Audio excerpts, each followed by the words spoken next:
quoi ressembleront les prochaines générations d'iPhone ? L'iPhone 10 va-t-il se doter d'un écran plus grand ? Les successeurs de l'iPhone 8 et 8 Plus équipés de dalles LCD vont-ils abandonner leur large bordure et leur bouton Touch ID ?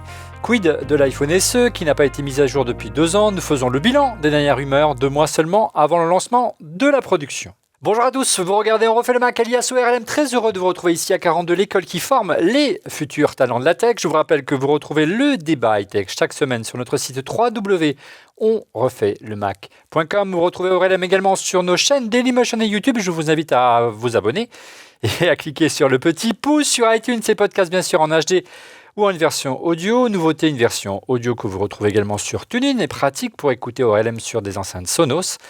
Sur notre app ORLM pour iOS, disponible sur l'App Store pour iPhone et iPad, mais aussi pour l'Apple TV. Enfin, n'oubliez pas de suivre On refait le Mac sur Facebook, Twitter, mais aussi désormais sur Instagram.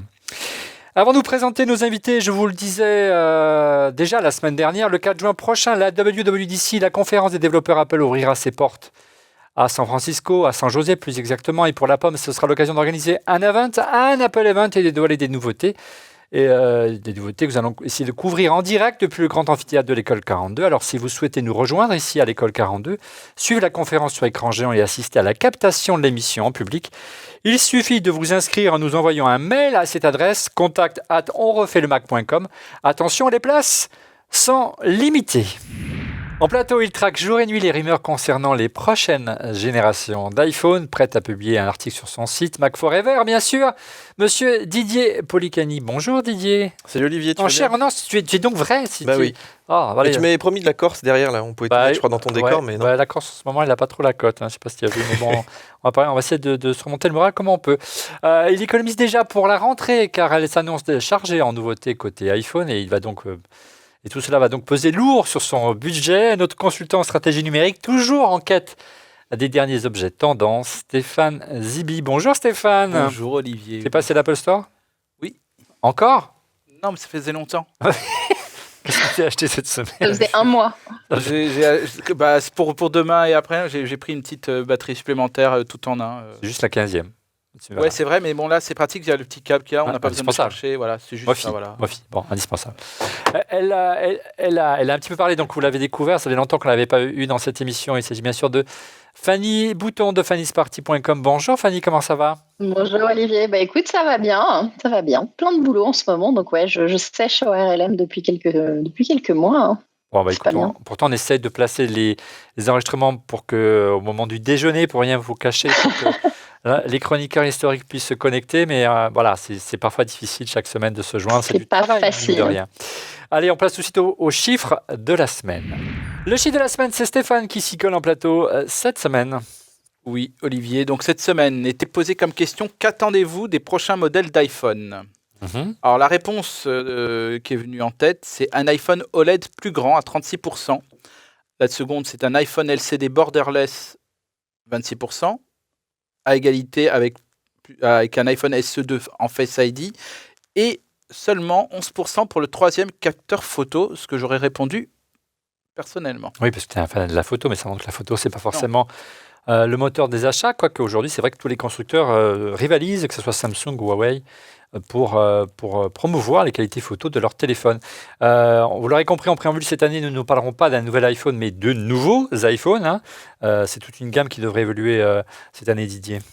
Oui, tout à fait. Ça fait un petit moment qu'on parle donc de au moins 3 modèles, a priori, dont un modèle pas très cher, qui aurait donc un petit écran LCD pour baisser les prix. Parce que l'iPhone 10, aujourd'hui, il y a beaucoup de gens qui aimeraient l'avoir, mais c'est vrai que...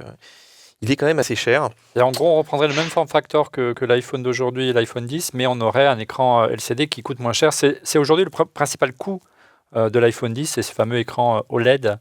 Oui, on parle même de $300 à peu près. Rien on dit pour par l'écran. Samsung, oui, mais on en parlera tout à l'heure dans l'émission, mais c'est vrai qu'il n'y a pas énormément de fournisseurs de dalles, donc Samsung fixe ses propres prix.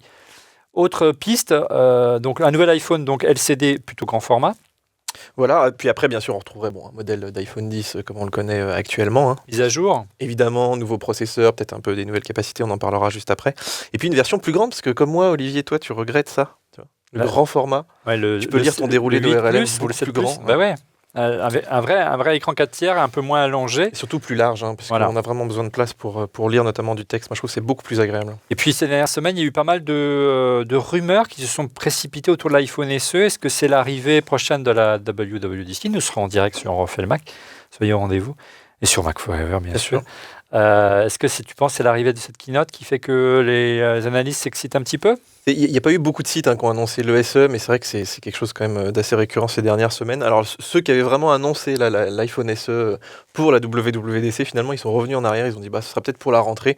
Finalement, on se demande s'il existe vraiment, si c'est pas juste un iPhone d'entrée de gamme, LCD notamment. Tu vois. Ouais. Alors, avant de faire le bilan, on va passer en revue vraiment toutes les pistes pour essayer de dessiner ensemble le portrait robot des nouveaux iPhones. On va essayer d'être le plus précis possible avec des images.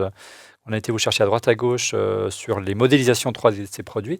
Un petit point sur ce qui fait l'actualité cette semaine. Il y a eu bien sûr le procès à Apple, Samsung, mais pour l'instant, ça reste encore assez flou sur ce sujet. Il faut attendre que les délibérés sont encore assez longs et le procès ne fait que commencer. Toujours sur le thème de la copie, on a été assez intrigué cette semaine par l'ouverture de la première boutique de Xiaomi, le fabricant chinois, l'Apple chinois comme on l'a appelé à un temps. On a fait une émission il y a 2 ans déjà dans On refait le Mac pour présenter Xiaomi parce que c'est vraiment une entreprise assez étonnante et qui s'inspire beaucoup d'Apple par le design. Donc si Samsung est poursuivi, je pense que Xiaomi a des soucis à se faire. Mais c'est vrai que c'est une entreprise chinoise, donc les choses sont différentes. C'est un vrai copier-coller, en tout cas d'un Apple Store qui s'est ouvert à Paris, rue Sébastopol, Stéphane. Bah oui, quand on y passe, on a l'impression de voir un Apple Store, voilà. Sauf que les prix, ça n'a rien à voir, c'est plutôt sympa. Ah, c'est plutôt sympa, c'est sûr. Mais bon, après, c'est vrai que autant les vendeurs de l'Apple Store sont spécialisés en iPad, en MacBook, en iPhone, en Apple Watch. Bon, et après, il y a ceux qui sont pour les accessoires. Là, il faut être méga spécialiste parce que je pense qu'on vole de la trottinette électrique au téléphone portable, bien évidemment. Donc, c'est pas la même chose. Via ton site Mac Forever, Didier, tu parles énormément de Xiaomi depuis longtemps, puisque c'est une marque qui est très populaire. Parce qu'on ne pouvait pas avoir les produits, donc il fallait passer par des sites type Gearbest notamment. On sait qu'ils ont un éventail hyper large. Ils sont beaucoup plus ambitieux qu'Apple en matière de gamme produit. Ça va de l'aspirateur robot jusqu'au au chauffe-plat pour cuire le riz. J'ai oublié le nom, mais c'est pas grave. Une riseuse. Une cuiseur. Un cuiseur, merci Fanny. Une risseuse. Bref, et donc du coup j'en ai perdu ma question. Non, voilà. Par contre, en France, il y a un éventail relativement limité de produits pour l'instant. Est-ce que c'est parce qu'on y va doucement ou peut-être qu'ils ont peur que la législation, il y ait un procès en clair de quelques grands acteurs du secteur pour copie, comme peut en être la victime aujourd'hui Samsung avec Apple? Oui, je pense qu'ils testent aussi un petit peu le marché, puis voir comment ça répond aussi sur un certain nombre de produits. Puis il faut aussi savoir que c'est aussi un constructeur qui construit pour les autres.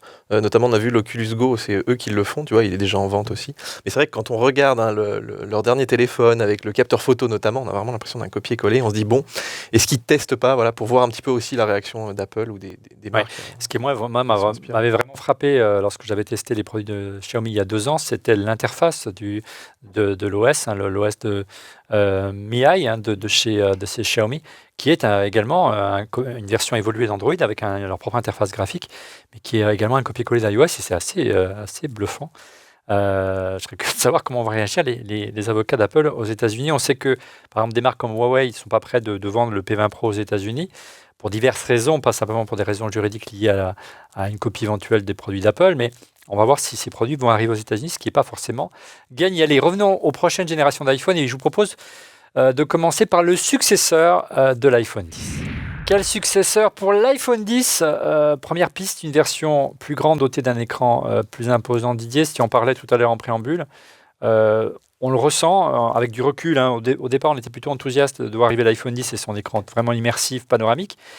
Mais c'est vrai qu'on est, avec le recul, l'écran large de la version plus de l'iPhone nous manque parfois.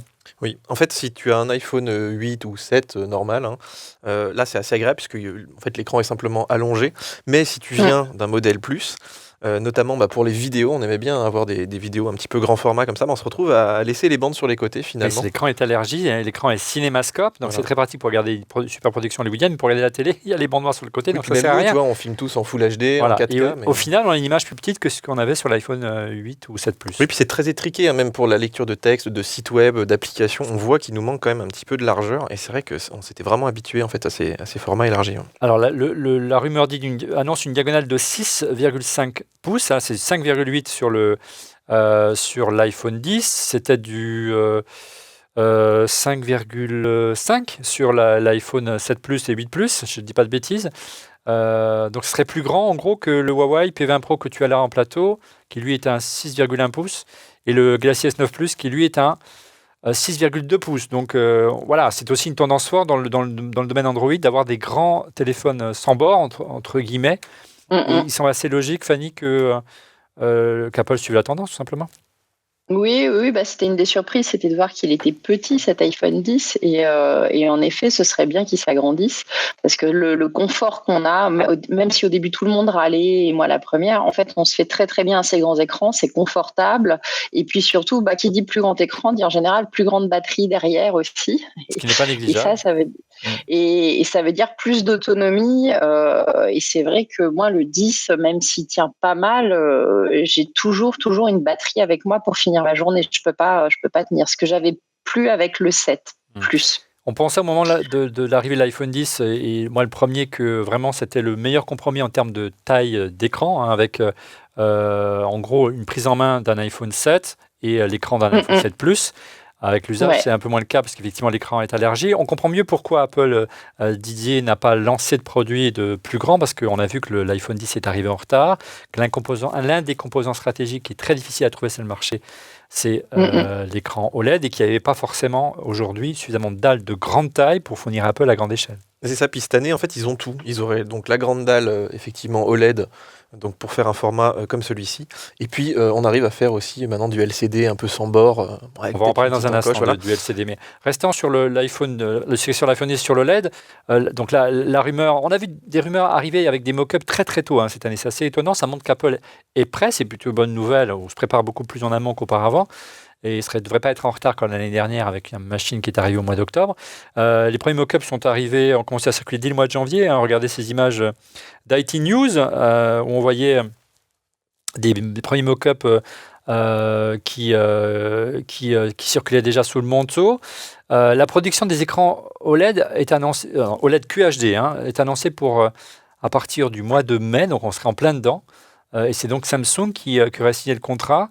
Donc malgré le fait que Apple ait essayé d'élargir auprès d'autres constructeurs, que d'autres constructeurs fassent de l'OLED, aujourd'hui il n'y a encore que Samsung qui soit capable de fournir Apple aujourd'hui. Déjà, le marché OLED est hyper étriqué à la base, et puis c'est vrai que Samsung semble avoir quand même les meilleures technologies et surtout les meilleurs ratios de rendement, puisque aujourd'hui c'est quand même la problématique. En termes de qualité, c'est certainement une bonne nouvelle, parce qu'on sait que les écrans Samsung sont d'excellente qualité. Tu m'arrêtes, tu dis des bêtises, Stéphane. D'un autre côté, il y a un revers de la médaille. On espérait cette année une mise en concurrence avec d'autres constructeurs, ce qui aurait permis à Apple, entre guillemets, de baisser les prix. Ils pourraient baisser leur marge, ça pourrait compenser, mais ce n'est pas trop dans la politique de la maison. Donc à partir du moment où on va mettre en concurrence, on peut penser que c'est Samsung, encore une fois, qui a fixé les prix. Et c'est aujourd'hui l'élément le plus cher des iPhone 10 aujourd'hui, c'est son écran. Là, imaginez un iPhone 10 grand format. Ouais, totalement. Et c'est vrai que Samsung aussi, c'est normal, c'est la concurrence, ils profitent aussi de leur position. Je pense que tout le monde ferait pareil, surtout sur des ventes comme ça. On dit souvent que Samsung gagne plus d'argent avec l'iPhone qu'avec ses propres modèles. Ils auraient tort de s'en priver. Mais oui, vu le nombre de fanboys qui disent ça. C'est peut-être. Quid de l'encombrement, Stéphane, toi qui as à la fois le Galaxy S9 et l'iPhone et le P20 Pro, en gros, c'est proche d'un encombrement d'un iPhone 8 Plus. L'iPhone 10 de Plus aurait l'encombrement d'un iPhone 8 Plus, en gros. Tout à fait. En fait, moi, c'est vrai que je faisais partie de ceux qui étaient plutôt contents de revenir à un format plus facile à attraper, etc., étant donné compact, que l'écran était le même que pour le Plus. Par contre, quand j'ai eu celui-ci, qui est pour moi, c'est vrai que le Samsung est un peu particulier, il est un peu plus allongé, en tout cas il n'est pas du tout dans la même C'est parce qu'il n'a pas d'encoche, c'est pour ça. Ouais, c'est pour ça. C'est ça, ouais. Ça, on va y venir, ça, si tu veux. Ouais. Mais non, mais c'est vrai que celui-là, en fait, quand on regardera, quand il y aura le prochain iPhone qui va sortir, où il ressemblera encore plus, me semble-t-il, au Huawei, et on va avoir des clones. Donc, en plus, là, sur la version Android du P20 Pro, qui est vraiment très réactive, et en tout cas plus réactive que celle que le S9, en tout cas, on va avoir en plus avec les avancées donc d'Android P qui ressemblent de plus en plus à iOS au niveau de la gestuelle, on va avoir des clones en matériel et des clones en logiciel. Ouais. Et donc là, on va se retrouver avec des appareils qui se ressemblent plus à part le prix. Ouais, et en plus, il y a une vraie montée en gamme de la part des constructeurs chinois. Fanny, le Huawei a fait d'énormes progrès. C'est pas simplement la signature avec Leica. Hein. Aujourd'hui, ils sont au niveau d'Apple. Hein. Non, oui, c'est que ce soit tout ce qui est côté photo est impressionnant et surtout avec tout leur système de réseaux neuronaux pour le traitement des images en temps réel, ils arrivent à faire des choses incroyables. Alors, limite trop, hein, c'est dès qu'il voit un ciel bleu, il fait « Ah, ciel bleu !» et il te rajoute et il faut cocher, ou en tout cas, il faut aller débloquer les options pour pas qu'il le fasse parce qu'il est tout le temps en train de te retoucher les photos et de te les rendre mieux alors qu'elles sont déjà assez top au niveau qualité vu l'appareil photo. Donc voilà, et là iPhone, je trouve qu'ils sont même largués là-dessus. Ouais, en termes logiciels, on sent qu'Apple, c'est pas l'objet du jour, mais c'est vrai que le logiciel, ça on verra plutôt d'ici une quinzaine de jours lors des annonces d'iOS. Non, mais qu'Apple doit faire des progrès en termes de traitement logiciel de ses photos. C'est des super beaux produits. Les Chinois et en particulier Huawei ont vraiment pris une avance technologique qui se ressent et elle n'est pas que software puisque c'est aussi les processeurs qui mettent dedans qui permettent ça. Donc c'est technologiquement et au niveau du software qui prennent de l'avance. Alors il y a une particularité quand même dans le monde Android et Samsung particulièrement, Stéphane, c'est que le Galaxy S9 Plus se décline en une version qui est le Note Plus. Oui. Qui lui est équipé, donc il a une super phablette, hein, qui lui est équipé d'un stylet. Alors on a vu revenir des rumeurs récurrentes, hein, c'est un peu un serpent de mer Didier. Il y a un analyste qui s'appelle Rosenblatt Jun Zhang, publié par Apple Insider, qui a montré que le grand modèle d'iPhone 10 pourrait, enfin s'il s'appelle iPhone 10, ce qui n'est pas sûr, pourrait supporter un stylet, en clair, pourrait peut-être être compatible Apple Pencil. Est-ce que tu crois à cette rumeur ?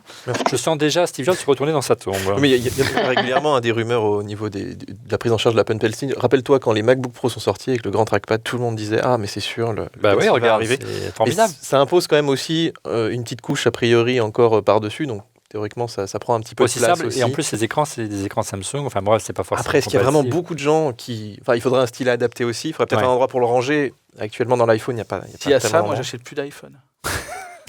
Tu veux pas de stylet ? Non. D'accord. Moi, j'aimerais bien que mon iPen de l'iPad fonctionne sur mon iPhone des fois pour ça. Mon Apple Pencil, s'il vous plaît, Fanny. Mon Apple Pencil, ouais, si tu veux. Bien sûr, mais ça, c'est évident. T'as raison. Alors, autre rumeur. C'est valable parce que je m'en sers. Il est dans ma trousse. Il est toujours avec moi. Mais des fois, j'ai la flemme de sortir l'iPad pour faire certains trucs. Et je rêverais de pouvoir l'utiliser sur mon MacBook Pro ou là, je pense sur mon iPhone. Ah oui, MacBook, je sais pas. Voilà, ça devrait être compatible sur iPad. C'est aussi simple que ça. Mais sur l'iPhone, pourquoi ça marche pas ? Ouais, mais ils veulent t'obliger d'acheter un iPad. Je peux pas te trimballer. Il faut effectivement, sinon tu as bien vu que les anciennes générations avec Wacom Samsung. Les anciennes générations d'iPad ne sont pas compatibles aussi, donc il y a un traitement spécial de l'écran. Autre rumeur qui est parfois assez un petit peu folle, c'est autour de l'encoche. C'était le point le plus décrié autour de l'iPhone 10 à son apparition. Et puis on a vu que l'ensemble de l'industrie carrément, à l'image de Huawei, a adopté ce form factor. Et puis là, patatras, les rumeurs se multiplient. Apple devrait à terme supprimer l'encoche. Alors moi, j'y crois pas une seconde. Ton avis, Didier ? Mais là, je pense qu'ils ont fait un pari. C'est vraiment est-ce que ça va passer ou pas ? Et effectivement, tout le monde prend cette encoche. Alors c'est vrai qu'elle est plus large qu'aujourd'hui que celle de Huawei. Mais Huawei a non pas le capteur équivalent Face ID TrueDepth qui permet de faire la reconnaissance laser. Donc il y a moins d'éléments à caser. Donc forcément, l'encoche est plus étroite. Mais de là à le supprimer, on commence à voir quand même des brevets de capteurs, de caméras qui arriveraient à se placer derrière l'écran. Donc ça, c'est des choses qui, je pense, vont quand même arriver à terme. Forcément, Apple. Le choix d'Apple, on le disait lorsque l'iPhone 10 était arrivé, le choix de l'encoche, c'est aussi une signature de marque, un choix de design. Donc on reconnaît, un peu moins aujourd'hui, mais on reconnaissait l'iPhone, souvenez-vous des publicités, uniquement grâce au format de l'écran et de sa fameuse encoche.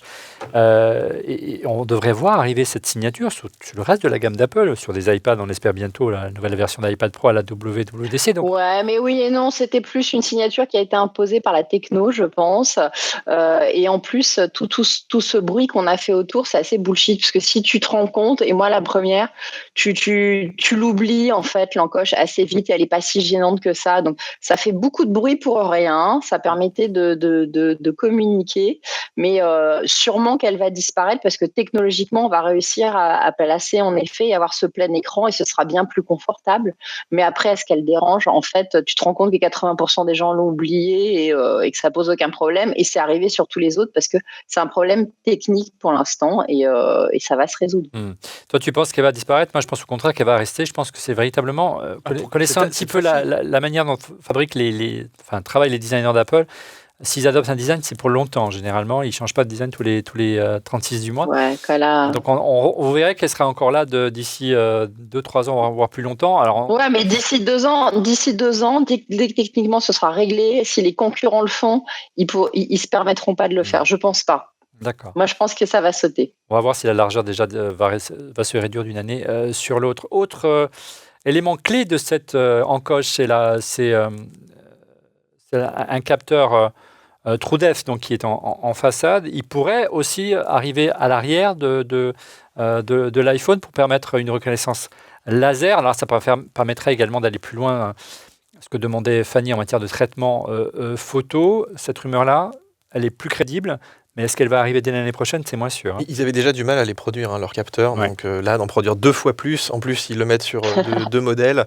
Moi, je vois pas ça très vite. Mais effectivement, avec aussi la réalité augmentée, on peut imaginer que d'avoir effectivement une vision 3D d'une scène, ça peut être assez intéressant. Voilà, c'est à la fois pour la photo et à la fois pour la réalité augmentée. On sait qu'ARKit, Apple a beaucoup d'ambition. Je pense qu'ils vont reparler également de ce kit de développement autour de la réalité augmentée, puisqu'il a été présenté l'année dernière lors de la WWDC, donc ils vont y revenir d'ici une dizaine de jours.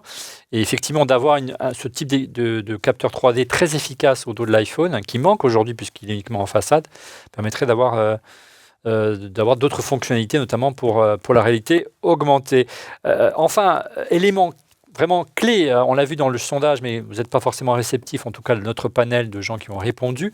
L'élément clé du prochaine génération d'iPhone, c'est l'arrivée d'un 3e capteur photo. On sait que c'est une tendance forte dans le monde Android, notamment chez Huawei, le P20 Pro, qui fait beaucoup parler de lui en ce moment, avec sa collaboration avec Leica.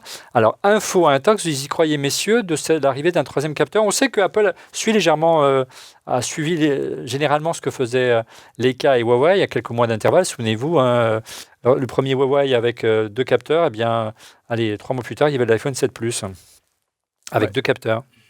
Je sais pas. En fait, j'étais justement en train de penser à ça quand tu lançais le sujet.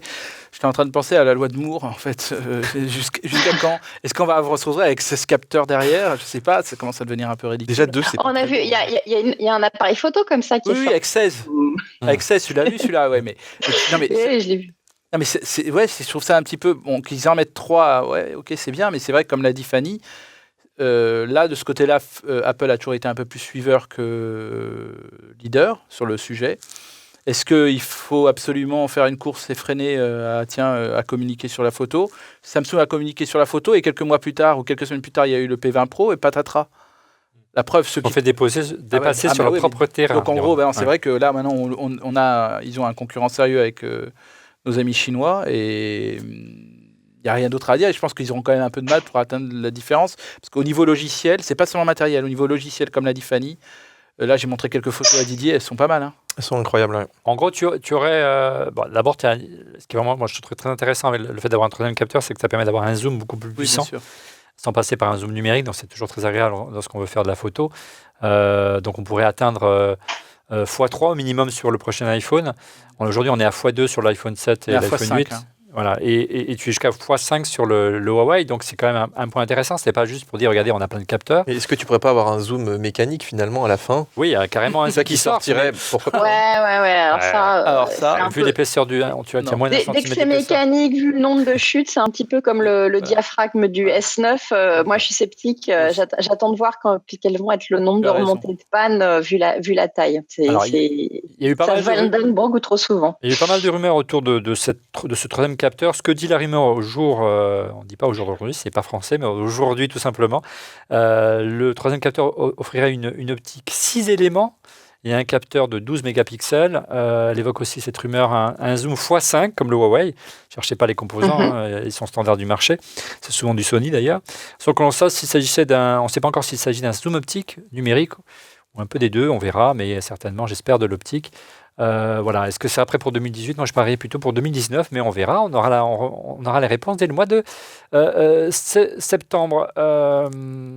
Triple capteur photo, c'était la rumeur véritablement forte de ce prochain iPhone 10. Qu'est-ce qu'on peut attendre encore de cette prochaine génération? Qu'est-ce qui manque, toi, au jour d'aujourd'hui? C'est l'amélioration du processeur et justement de ces installations de réseaux neuronaux, parce qu'ils en ont mis, a priori, ils en ont parlé vaguement, comparé à Samsung ou même à Huawei qui, eux, misent tout dessus. Mais ça fait partie des composants sur lesquels Apple va devoir s'améliorer. Oui, on sait qu'Apple est plutôt en avance, question puissance, Didier, aujourd'hui. Hein. Oui, mais c'est la façon dont les processeurs sont faits, si tu veux, et l'installation, ces fameux réseaux neuronaux, de ce qu'on appelle de l'IA. Moi, j'appelle pas ça de l'IA, c'est du traitement d'algorithmes d'image. Mais voilà, il y a une avance qui a été faite et sur laquelle Apple n'est pas allé, je trouve. Ouais. C'est plus dans les développements logiciels que dans les développements hardware, j'ai l'impression. C'est les deux. Non, c'est intriqué. Attention, hein, ça va ensemble. C'est-à-dire que c'est la façon dont les processeurs sont mis sur la puce et de la façon dont la puce est faite. Ouais. Et après, tu as des couches software qui permettent de créer ces algorithmes. Mais c'est lié, c'est du hardware et du software en même temps. D'accord. C'est assez complexe. Hein. Bon, on verra également, on s'attend chaque année à une montée en puissance du processeur, donc on verra quels seront les arguments d'Apple du côté de l'intelligence artificielle. Encore une fois, là, ce sera plutôt des annonces qui seront faites logiquement lors de la WWDC, messieurs, dès la semaine prochaine. Soyez au rendez-vous. Qu'est-ce qu'on peut attendre des prochaines générations d'iPhone? Moi, je rêve, tu l'as sur tes Android, d'avoir une double SIM. Pour certains marchés comme la Chine, c'est indispensable, Stéphane. Donc, alors, deux opérateurs. Non, on a la double SIM sur les deux. Sur les deux. C'est une option pour certains, mais oui. Non, on l'a sur les deux, même si c'est écrit duo là derrière sur le Samsung. En fait, peut-être, moi je sais pas, je pensais double SIM.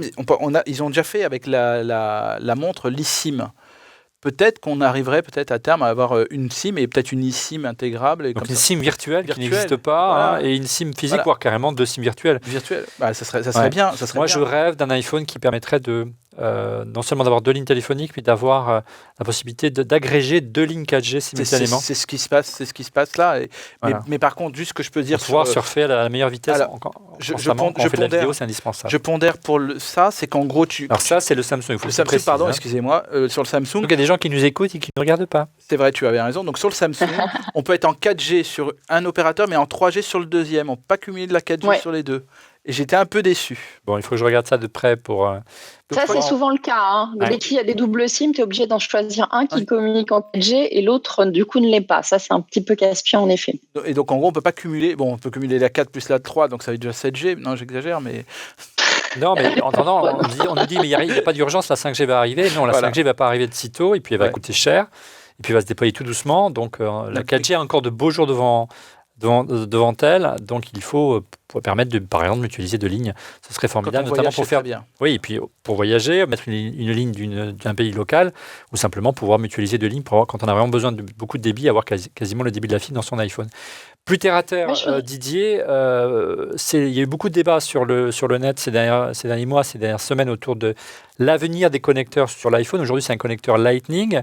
Est-ce qu'il devrait logiquement, aujourd'hui, c'est un Lightning, vous avez un simple câble Lightning USB. Quand on voit ce MacBook Pro qui n'a plus de prise USB, mais il y a une prise USB-C, On peut penser que logiquement, Apple devrait intégrer un câble USB-C Lightning dans son prochaine génération de tous ses iPhones d'ailleurs. En fait, c'était très frustrant sur l'iPhone 10 puisque non seulement on n'avait pas donc ce câble USB-C, mais en plus on n'avait pas donc du coup de charge rapide. Oui, la recharge rapide nécessite l'USB-C. On avait un petit chargeur. Alors effectivement, on dit souvent que charger à des puissances plus faibles permet de préserver ta batterie, ce qui est peut-être le cas. Ouais, mais quand même, quand tu achètes un iPhone à ce prix-là, tu aimerais bien au moins avoir les deux, tu vois, dans la boîte, d'avoir les deux câbles. Et c'est vrai qu'en plus le câble coûte cher, hein, il coûte une trentaine d'euros. Il est en baisse aux États-Unis, je ne sais pas si c'est le cas en France. Il a baissé aussi de 5 euros. Voilà, est-ce que c'est un signe qui annonce qu'Apple va l'intégrer s'il commence à baisser les prix. Tu parlais de charge rapide, Apple devrait enfin intégrer un chargeur un peu plus puissant, passer de 5 watts, qui est vraiment minimaliste depuis des années, ça remonte presque à l'iPod, ce chargeur, à un chargeur 18 watts qui permettrait de charger beaucoup plus vite. C'est ton quotidien, toi, du côté d'Android. Ah oui, c'est sûr, ça charge beaucoup plus rapidement, on ne se pose même pas la question, même quand on est à pas beaucoup de batterie, à moins de 10%, on sait que en quelques minutes, on aura quasiment 80 ou 90% de la batterie en moins d'une heure qui sera chargée. Donc c'est sûr que ça va assez vite. Pour finir sur le thème de la connectique, on sait que la Commission européenne a signé des deals avec les différents grands constructeurs de l'électronique, ou plutôt c'est les constructeurs électroniques qui sont engagés auprès de la Commission européenne pour harmoniser la connectique. Et le choix qui a été fait, c'est bien sûr l'USB-C. Donc à terme, est-ce que le Lightning, qui est sur l'iPhone ici, qui est le connecteur d'Apple, d'une manière récurrente, nouveau serpent de mer des rumeurs, va-t-il disparaître? Moi, j'y crois pas parce que ça rapporte énormément de sous à Apple et ça permet de protéger. Par contre, rien n'empêche de mettre un câble Lightning et au bout, une connectique USB-C pour son chargeur électrique. C'est plutôt vers ça que l'on se dirige, Didier. Oui, de toute façon, les compromis sont toujours dans ce sens-là. Ils n'imposent pas la prise sur le téléphone, mais ils imposent une compatibilité derrière. Là, si je ne dis pas de bêtises, c'est encore le cas avec l'USB-C. Mais c'est vrai que c'est quand même dommage qu'Apple n'aille pas vers l'USB-C, puisque ça permettrait aussi de standardiser un petit peu tout, le son, tout un tas de choses. Il n'y a quasiment pas de casque Lightning, par exemple, aujourd'hui. Ouais. Et puis, encore une fois, on l'a dit, pour la recharge rapide, c'est quand même assez pratique. L'USB-C par rapport au Lightning, il faudrait peut-être qu'ils modifient leur standard à terme. Dernière question concernant l'iPhone 10 prochaine génération, et on aura fait le tour de la question. Quel nom pour cette prochaine génération? Est-ce que, comme on l'entend murmurer, Apple gèlerait les noms des iPhones? Un peu comme les MacBook Pro, il n'y a pas les MacBook 5, les MacBook 6. Il y a les super iPhones, ce seraient les iPhone 10, et les iPhones classiques, ce seraient les iPhones tout court. Et tu vois, ils l'ont fait sur l'iPad plusieurs fois, et c'est horrible, parce que nous, par exemple, qui écrivons ces trucs-là, on c'est la 7e génération, ,2, c'est terrible. Donc toi, tu n'y crois pas. Non, mais ils peuvent le faire, ils l'ont fait d'ailleurs, ils continuent à le faire. Ouais. Mais c'est vrai que c'est hyper pénible. On voit sur les sites de revente, sur tout un tas de choses, tu ne sais jamais, même quand tu as des promos sur le net, tu sais jamais quel modèle t'achètes, s'il n'y a pas l'année qui est vraiment inscrite derrière. Donc pourvu qu'ils fassent pas ça, ouais. Et Huawei a fait le choix d'appeler le haut de gamme, son très très haut de gamme premium, le P20 Pro, comme un certain MacBook que j'ai devant moi. Oui, non, mais c'est vrai que c'est... Plutôt bien vu. Il y avait une rumeur il y a quelques années d'iPhone Pro, et puis c'est évaporé. Mais le nom, c'est quand même, c'est... je les vois mal abandonner, qu'on différencie bien les années. C'est comme une sorte de millésime, ou alors ils changeraient de couleur chaque année. Oui, ça c'est prévu la couleur, mais apparemment c'est pas. Mais chaque année ils changeraient de couleur, parce qu'on n'aurait pas d'une année à l'autre les mêmes couleurs. T'imagines? Oui, je sais pas. La couleur, ça devrait être la facilité. On n'en a pas parlé du design, mais effectivement, on s'attendait à avoir une version gold de l'iPhone 10. Et même rouge, elle serait magnifique en rouge. On a vu l'iPhone. Ah bah oui. C'est l'iPhone 8 qui a bénéficié de la couleur red. Est-ce qu'ils n'ont pas eu ces problèmes de couleur qu'ils avaient régulièrement? On se rappelle avec l'iPhone 4S, etc. Parce que c'était un dos en verre. Mais pourquoi le dos en verre et on le retrouve aussi sur l'iPhone 8? Ça a des problèmes sur le capteur photo apparemment, sur tout un tas de petites choses. Bon. En tout cas, ça permet de pousser les ventes de l'iPhone 8 qui a un peu plus de mal à se vendre que l'iPhone 10 certainement. Mais passons, on reviendra donc sur l'iPhone 10. Avant de passer au reste de la gamme, on passe tout de suite à vos questions Twitter.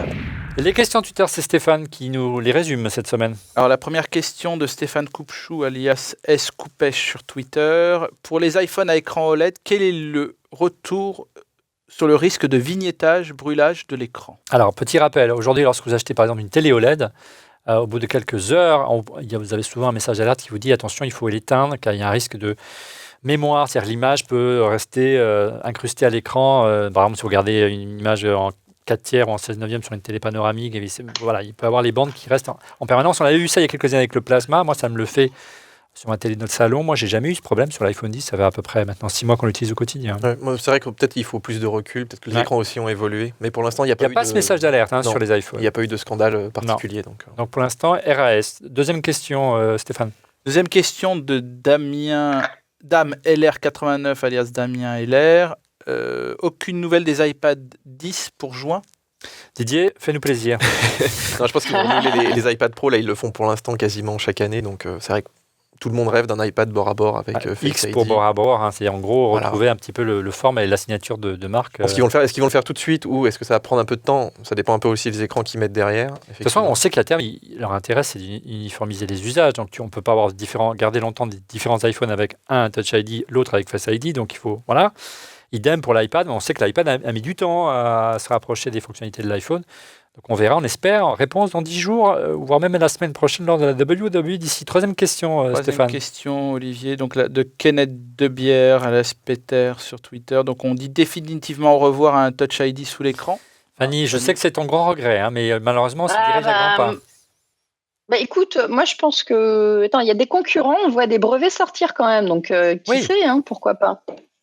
Mais pas la prochaine version. Ouais, mais en termes de stratégie marketing, stratégie de marque, stratégie d'usage, encore une fois, l'idée d'uniformiser, on propose un choix. Apple aime bien, hein, ça, il vous force la main. Pour votre bien, bien sûr. Hein, j'en ai marre de taper le code. La moitié de la journée, je tape le code. Mais on peut penser que Face ID va plutôt s'améliorer que Touch ID réapparaître. On pourrait quand même imaginer que pour certaines personnes, je sais pas, par exemple pour personnes qui n'ont pas de visage, par exemple. Non, mais chez certaines personnes qui sont handicapées, justement, non, mais rigole pas. Je pense qu'il y a des gens qui ont vraiment besoin de contact physique, vraiment avec leur téléphone. D'accord. Et c'est possible qu'Apple. Téléphone à clapper, si tu veux. Non, mais mettre quoi? Tu penses à ces brevets d'écran avec le bouton en dessous, Touch ID, c'est ça? Écoute, si ça leur coûte pas trop cher et que ça permet aussi... Parce que là c'est vrai que c'est un choix qu'ils ont fait que sur un modèle, il reste le reste. Est-ce qu'il y a des gens qui ont vraiment encore besoin de ce bouton physique, finalement? Moi, je pense que c'est possible. Ouais, en tout cas, la concurrence a fait le choix de conserver pour certains le bouton physique et le Touch ID, l'équivalent du Touch ID, parce qu'ils n'arrivent pas à proposer le même niveau de reconnaissance faciale de Face ID. Ça arrivera dans les prochaines générations. Donc, si Apple arrive à garder son avantage et à améliorer son système chaque année, moi, je parierais plutôt sur la généralisation de Face ID. Au revoir, Touch ID. Allez, on passe au buzzomètre avec Didier. Didier, quelles sont les rumeurs qui ont le plus buzzé cette semaine autour de la planète Apple? Et on commence, Olivier, avec une rumeur autour de Siri, qui, comme tu le sais, a beaucoup de retard sur ses concurrents. Oh, ça vient de le dire. Et quand tu l'interroges donc, sur la WWDC, il te répond donc en français que voilà, il fait pas mal de petites choses le 4 juin, qu'il parle même un petit peu du HomePod. Vas-y, fais un essai pour voir là, et tu la rapproches. Je l'ai en anglais, moi, parce que j'ai le HomePod en anglais. Mais je te laisse le faire. Je dois dire quoi? Que fais-tu le 4 juin, je crois? Que fais-tu le 4 juin? J'exerce mes talents de DJ sur le HomePod. Ah. La musique est plus belle lorsque nous la jouons ensemble. Bon, on peut penser que ça veut dire que le HomePod arriverait dans le monde entier le 4 juin et la France en particulier. Il serait temps, parce qu'il devait arriver au printemps. Hein. C'est la 5e. Le 21 juin, c'est l'été, donc il faut se dépêcher. Mais c'est le 21 juin. 21 juin, c'est la fête de la musique, oui. Aussi, accessoirement. Deuxième rumeur, Didier. Alors, une petite rumeur qui est autour de la vidéo chez Apple. On voit quand même beaucoup de choses se passer ces derniers mois. Et les Obama, comme tu le sais, se recyclent. Maintenant, ils font de la production de contenu. Ouais. Et ils se murmuraient qu'ils étaient en discussion avec Apple. Donc, effectivement, Tim Cook et Obama étaient assez copains. Mais finalement, ce serait Netflix qui aurait racheté les droits. Voilà, ça reste encore de l'information... à prendre avec des pincettes. Ça a été officialisé. Hein. Oui, avec Netflix. Mais les discussions avec Apple, ça... savoir si effectivement ils ont discuté avec Apple ou non. Troisième rumeur qui est intéressante, celle-là. Alors cette semaine, on parlait de... effectivement, le HomePod est assez cher par rapport à la concurrence. Et il y a une rumeur qui parlait d'un HomePod qui aurait les couleurs de Beats et qui coûterait à peu près $200, donc presque moitié moins cher. Je laisse Stéphane, parce qu'il rumine depuis tout à l'heure. non, mais si c'est le cas, Tu as acheté au prix fort le HomePod? Oui, déjà. Bon, ça, c'est une... Qui est chez moi, d'ailleurs, il faut que je te ramène. Non, mais au-delà du prix, c'est... je sais pas pourquoi ils mettent autant de temps. Nous, à part les traces... sur les meubles qui sont totalement énervantes et la qualité de Siri plus que... Je pense que tu as bien donné la réponse. La qualité de Siri. Hein, non mais en gros, est-ce qu'ils aiment ce produit-là? S'il y aurait ça, ce HomePod Beats à $200, moitié prix.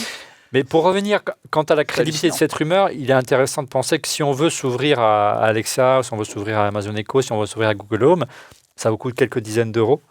Le ticket d'entrée dans le monde Apple, si on veut avoir un assistant vocal dans une enceinte qui puisse satisfaire l'ensemble de la famille qui n'a pas forcément un iPhone, c'est au moins un ticket d'entrée autour de 350 à 400 euros. On ne connaît pas encore le prix définitif du HomePod en France.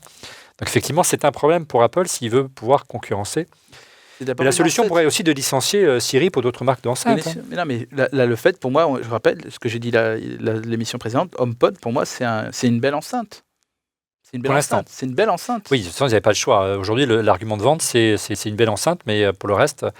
Pour le prix d'une enceinte, ça va. Pour un assistant, ça va pas. Ouais, c'est quand même une enceinte à 400 €. Hein, c'est Voilà. pas donné. Je sais. On verra pour le prix s'il arrive en France. Il y a une dernière rumeur, je crois, à ce sujet.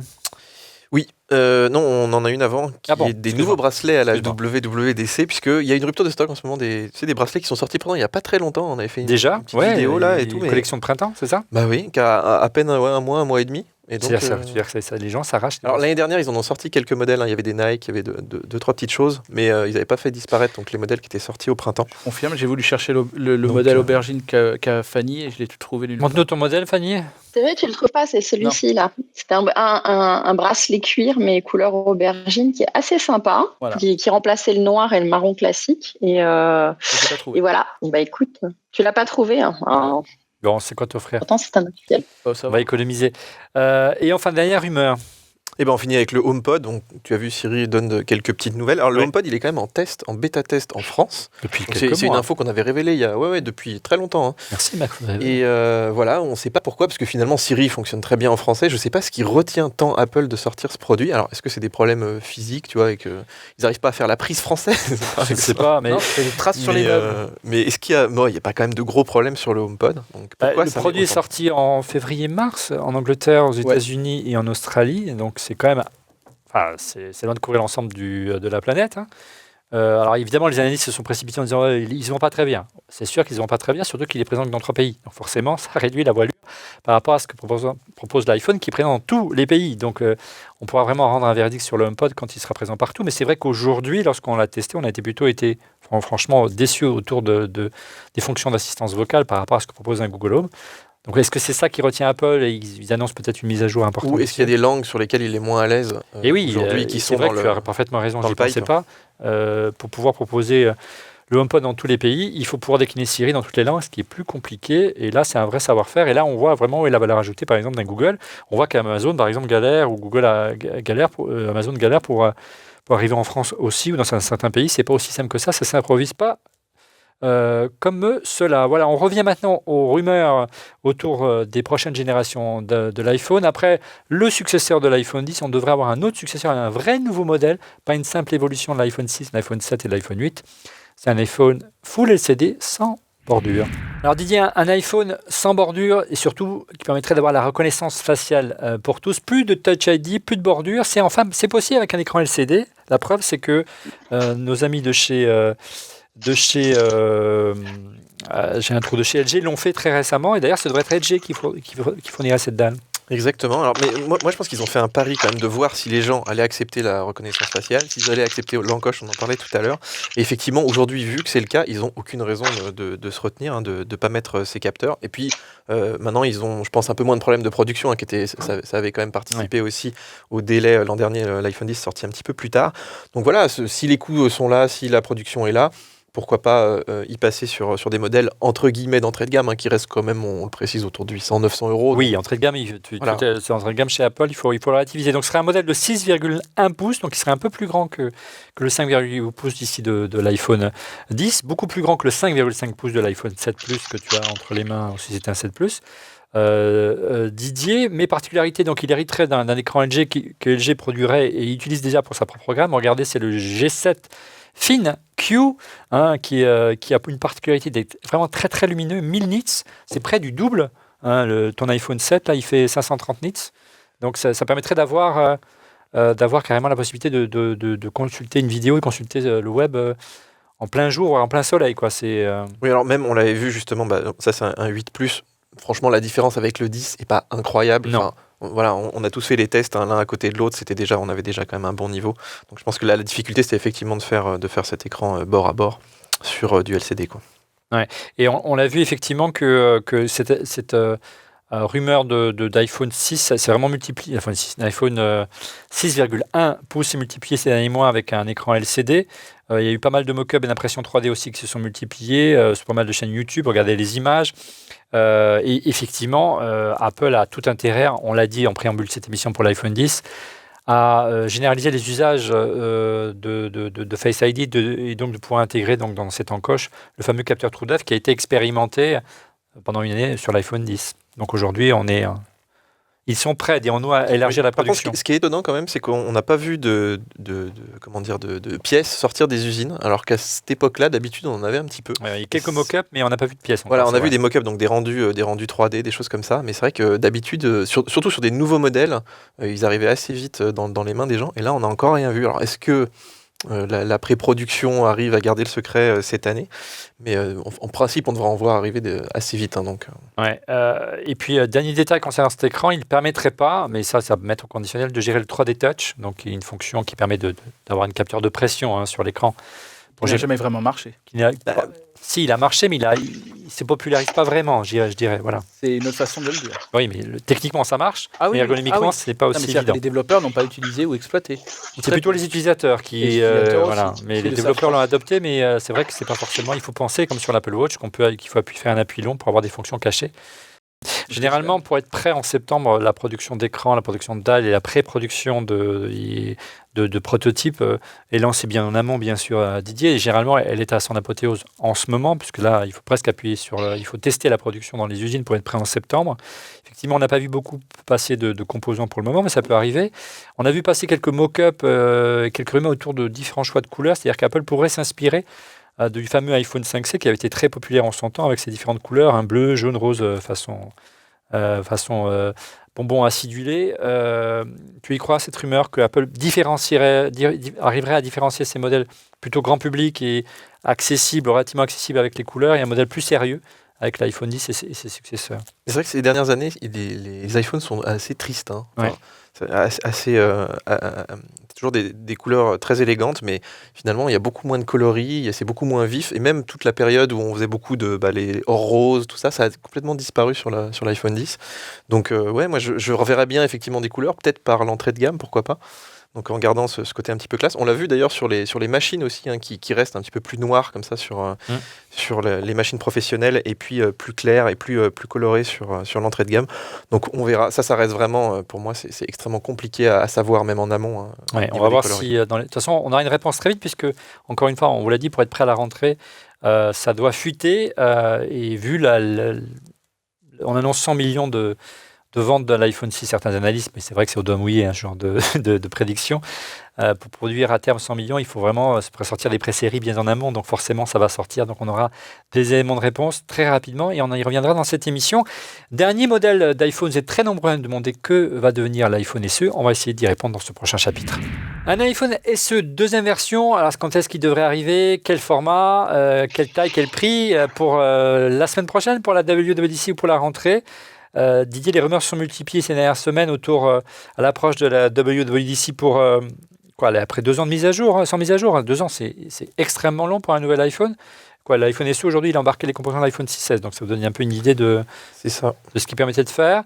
Quelle est ton opinion? Est-ce qu'on peut faire un petit peu un résumé des rumeurs concernant cet iPhone SE 2? Alors en fait, les rumeurs, elles ont fait le grand écart, puisque donc il y en avait une partie qui commençait à annoncer simplement un iPhone SE avec toujours ce même design d'iPhone 5 qui commençait à dater maintenant, qu'aurait juste un nouveau processeur, des composants un petit peu plus à jour, mais qui garderait ce petit form factor que certains aiment bien. Moi, j'en vois autour de moi qu'on vraiment... il y a encore la place pour un téléphone de petit format, pas forcément... Et puis d'ailleurs, les autres constructeurs Android en proposent un petit peu. Oui, il y a un marché, puis ça permet de vendre un téléphone un peu moins cher avec un écran plus petit.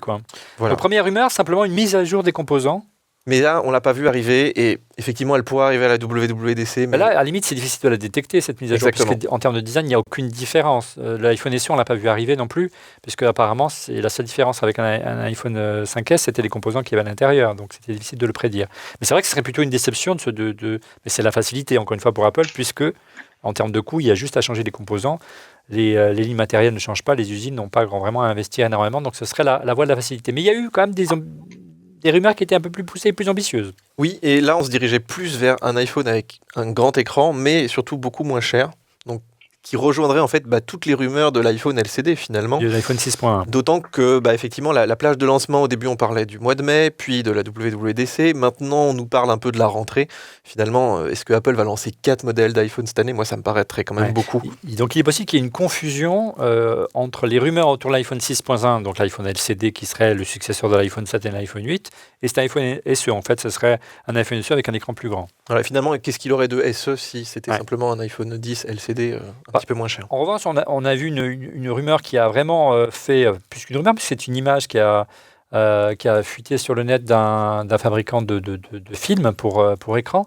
On a vu apparaître un iPhone SE deuxième génération avec le même form factor que l'iPhone SE de première génération. Donc un écran 4 pouces, enfin un écran relativement compact, pas 4 pouces, mais sauf que l'écran il est bord à bord avec une encoche. Et moi j'avoue que ça me plairait bien ce type de choses. Mais bon, j'ai du mal à y croire personnellement. Didier. Ouais, moi je suis comme toi, je pense que c'est plus un mock-up 3D et il s'est fait un petit peu plaisir, surtout qu'on l'aurait vu à d'autres endroits. Ils ont fait de la pub gratuite. La société c'est Olixar et tout le monde a repris la news. Donc la news a fait le tour du monde. Donc c'est juste une modélisation 3D à mon avis. Mais... Exactement. C'est vrai qu'il est très joli. Ouais. On vous le montre là, effectivement, il est plutôt sympa. Fanny, tu penses qu'il y a encore de la place aujourd'hui pour des téléphones à petit écran comme celui-là, pour ceux qui n'ont pas forcément besoin de passer des heures et de consulter 24 heures sur 24 leurs grands écrans? Mais tu as plein de gens qui seraient intéressés par un iPhone. Le nombre de personnes, et entre autres de personnes, on va dire, de seniors qui avaient pris le SE parce qu'il était moins cher, mais c'était un iPhone, c'était simple d'utilisation, était assez important. Et ils sont encore avec, ou alors ils ont pris, tu vois, des 5S, des anciennes générations. Et là, je pense qu'ils aimeraient bien voir ce genre de produit arriver. Alors, je vais pas leur dire que le grand écran, ce serait mieux vu le confort de la presbytie, mais en fait, non, c'est le budget qui prime. rigole, mais c'est important. Mais je sais, on est tous plus ou moins victimes voilà, avec nos donc oui, avancés. je pense que ce serait bien. Après, ce qu'ils vont le faire, je suis toujours hyper sceptique. Voilà, mais je pense qu'en tout cas, ils auraient un bon marché et qu'il y a plein de gens qui sont en train de passer sous Android à cause de ces histoires de prix et d'utilité, parce qu'il n'y a pas besoin de tout faire. Et c'est des marchés sur lesquels Wiko se positionne bien, Huawei aussi, Honor. Honor, c'est une marque qui est plutôt pour les jeunes, et je vois plein de gens de plus de 50 ans aller vers ces marques-là parce que c'est une histoire de tarifs. Bien sûr. Et au-delà, tu le disais, Fanny, et il sera le mot de la fin peut-être avec Didier, Apple a besoin d'être présent dans des pays aujourd'hui en voie de développement et qui n'ont pas forcément un pouvoir d'achat énorme pour acheter des téléphones à 1 000 €. Et on voit qu'ils commencent dans certains pays à reproduire des anciennes générations qu'ils avaient arrêtées, comme l'iPhone 6 notamment. On pense à l'Inde notamment. Là, ils ont besoin de trouver des relais de croissance et c'est pas avec des téléphones à plus de 1 000 € qu'ils arriveront à convaincre et vraiment à se développer. Non, mais d'ailleurs, c'est dommage qu'ils ne vendent pas aujourd'hui des iPhone 6, mais bien équipés, même en capacité, etc., à des tarifs vraiment bas, à ceux que tu retrouves en fait sur du reconditionné, sur tout un tas de sites comme ça qui se font aujourd'hui. Ils brident un petit peu pour valoriser les nouvelles Exactement, générations. et aujourd'hui même, tu achètes un iPhone 7, il n'y a qu'une capacité, qu'une couleur, enfin, c'est extrêmement frustrant, et les prix sont pas terribles, franchement, pour le dire honnêtement. Et c'est vrai qu'il manquerait un iPhone comme ça neuf, et le SE, il avait un peu aussi cette position-là, moi je suis comme Fanny. D'ailleurs, les services de reconditionnement d'iPhone quasi à neuf, même dans des couleurs bleues, etc., très jolies, ils sont vendus dans des grands magasins en 4 lettres, là. Ouais. C'est assez étonnant. Il y a des services comme Yes qui viennent de sortir où on peut acheter et vendre très rapidement à un bon prix et pas à un prix trop bradé par eBay ou quoi, je ne sais quoi. C'est vrai que le prix est très important, comme le disait Fanny et comme le disait Didier, et ils doivent obligatoirement en tenir compte, parce que s'ils veulent des relais de croissance, ce ne sera pas dans les marchés où ils ont déjà acquis des grandes parts de marché. C'est là où ils n'en ont pas eu. Donc c'est en Afrique, en Asie, en Inde et en Chine en particulier. Mais en Afrique, je pense que là, ils ont un gap énorme. Là, en ce moment, je fais une application qui est par exemple, dans les territoires d'outre-mer. On est à plus de 80% en Android. Et iOS est quasiment inexistant. Ouais, bien sûr. Donc en gros, on n'est pas en métropole, on est à 33%. C'est vrai qu'aujourd'hui, les constructeurs qui gagnent véritablement de l'argent, c'est plutôt sur le marché du haut de gamme et du premium. On le voit avec Apple, on le voit avec Samsung, ou plus récemment avec Huawei, avec le P20 Pro. Mais les utilisateurs aujourd'hui, les jeunes, qui n'ont pas forcément les moyens et qui débutent dans le smartphone, commencent sur Android. Et l'enjeu, c'est que s'ils commencent dans un univers, il faut les faire switcher. On l'a connu il y a quelques années avec la guerre du Mac contre le PC. Apple n'a jamais réussi à convaincre, a eu beaucoup de mal à convaincre les utilisateurs de PC quand ils ont démarré dessus à switcher sur le Mac. Ça a pris des années. Il ne faudrait pas que ce modèle, cette mauvaise aventure se répète pour l'iPhone. Voilà, nous sommes arrivés au terme de cette émission consacrée au portrait robot des prochaines générations d'iPhone. On aura l'occasion d'y revenir dès la semaine prochaine lors de notre prochaine émission, puisqu'on va parler des rumeurs autour de la WWDC. En attendant, on passe à vos coups de cœur. Les coups de cœur, on commence par Fanny. Écoute, on commence, regarde, je vous filme là. C'est mes nouvelles spectacles de Snapchat. Tu nous enverras les images. Tu as le droit de nous Non, filmer mais comme bon. ça sans notre C'est ultra, ouais, vas-y. C'est ultra gadget, ça va pas servir à grand monde. Ça va faire marrer les ados. Ils ont baissé un peu le prix déjà. Donc La deuxième c'était version, une hein, des c'est ça? nouveautés. C'est la V2, voilà. Ils ont changé le design, c'est pareil. Eux, ils ont changé un petit peu les couleurs. On est passé du rose pétant à un rouge bordeaux un peu plus fun avec des verts un peu reflets. Ils ont fait un bleu marine aussi, par rapport au bleu turquoise. Et surtout, la grosse différence, c'est qu'en fait, tu peux prendre des photos maintenant. Tu fais pas que des vidéos de 10 secondes. Alors la déception, c'est qu'ils n'ont pas ajouté de vidéos de meilleure qualité, c'est en HD. Et c'est surtout, ça dure toujours que 10 secondes, ce qui est très très court. Tu peux pas faire d'interview, tu peux pas, ou faut être assez malin et bidouiller. Mais n'empêche, ça me donne des idées de formats à développer et ça m'amuse. Donc voilà, donc c'est mon petit coup de cœur de la semaine parce qu'elles sont plus rigolotes à porter que les anciennes. Et surtout, voilà, je vais essayer de faire des trucs rigolos, des mini trucs pour mes stories. Très Pour bien. attirer les jeunes. Donc on te rajoute sur Snapchat. Voilà, exactement. Non, parce qu'en fait, tu peux les exporter, donc je les balance sur Instagram. Ah bah très bien. Parce que je me disais aussi... Merci Fanny. Non, je suis plus sur Instagram. Allez, c'est à Didier de nous présenter son coup de cœur.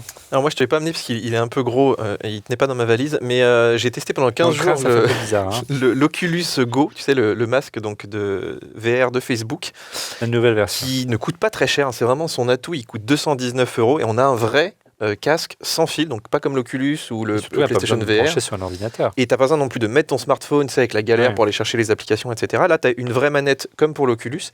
Et j'ai trouvé que c'était le premier casque qui faisait vraiment envie, qui était pas trop cher. Et d'autant qu'il y a pas mal d'applications, il y a 1 millier d'apps sur le store. Alors, il y a beaucoup de gratuits, d'expérimental, donc tu peux déjà te faire une idée de ce que tu aimes. Et après, il commence à y avoir des jeux, des choses un petit peu plus poussées maintenant, qui sont plus justement de l'expérimentation, qui sont des vrais jeux qu'on trouve à 10, 20, des fois 30 € même. Et j'ai trouvé que l'expérience globale était très très bonne. J'ai pas eu la nausée, tu vois, contrairement à pas mal de gens. Et on vous a fait une petite vidéo sur Mac Forever, vous pouvez aller la voir sur le site. Merci Didier de ton côté, Stéphane.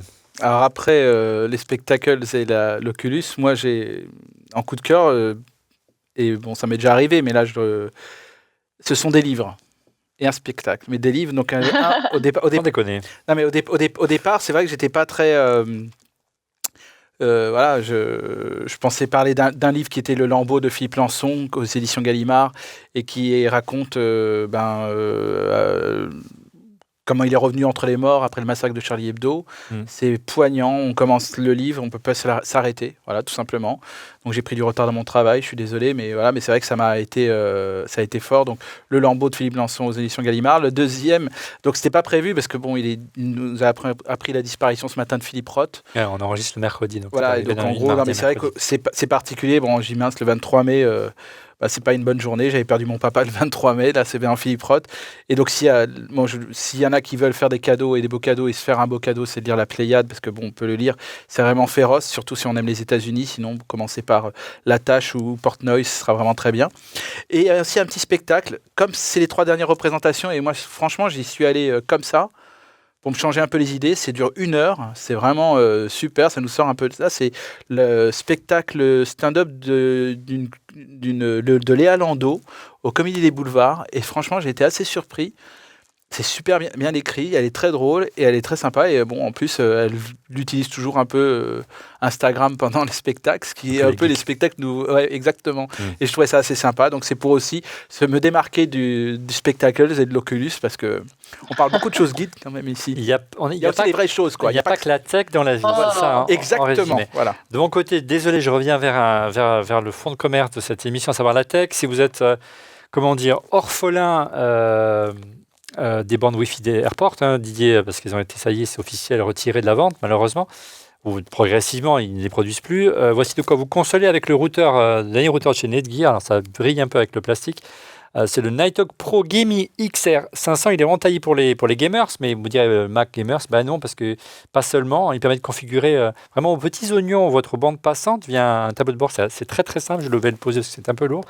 Vous pouvez par exemple prioriser un ordinateur sur le réseau ou encore un service, imaginé pour nous par exemple, pour nos lives, c'est dire que le Mac Pro qui sert de régie a la priorité sur tout le reste et c'est lui qui assure l'encodage et le streaming du direct et donc l'accès par exemple à YouTube Live est prioritaire. Voilà, donc ça c'est très intéressant comme fonction et on a hâte de s'amuser avec, sans transition, rien à voir après Les routeurs, une chose qui est très populaire pour l'iPhone. Vous êtes nombreux à nous demander quelle solution complémentaire des AirPods. Les AirPods, c'est un excellent casque Bluetooth, mais ils ne sont pas intra-auriculaires. Regardez la dernière création de ces Jabra. Si vous recherchez des intra-auriculaires Bluetooth pas trop chers, hein, contrairement aux modèles sous son concurrent, j'ai essayé, donc c'est les Elite 65T de Jabra. Elles sont facturées le même prix que les AirPods, mais elles sont intra. Donc elles ont une isolation vraiment en plus, et c'est vraiment appréciable. Et vous avez toute une série de micros qui permettent d'entendre autour de vous et notamment de participer à une conversation, donc c'est très agréable. L'appli, elle est vraiment très sympa pour pouvoir la configurer et pouvoir configurer la puissance des micros et la sensibilité des micros, et enfin l'autonomie surtout, jusqu'à 15 heures, 5 heures pour les oreillettes et 10 heures pour le petit boîtier pour le recharger. C'est le même principe que les AirPods. On voulait glisser à l'intérieur. Rien à voir aussi, ça j'ai découvert ça l'autre jour parce qu'il faisait une conférence de presse et il présentait plein de nouveaux produits mais qui n'avaient rien à voir. Et c'était plutôt des produits pour l'entreprise, mais je trouve que pour le grand public, ce serait génial. Regardez, derrière ce petit casque se cache un petit casque pour la visioconférence, sauf que c'est un casque à réduction de bruit. Donc ça fait vraiment un casque type Bose ou Beats avec réduction de bruit pour voyager. En plus, quand vous tournez la petite languette ici, je laissais les plastiques parce qu'on n'a pas eu le temps de l'utiliser encore, eh bien, ça active le système de téléphonie ou ça active votre Skype ou Hangout ici lorsqu'on fait l'émission. Et vraiment, il y a un système je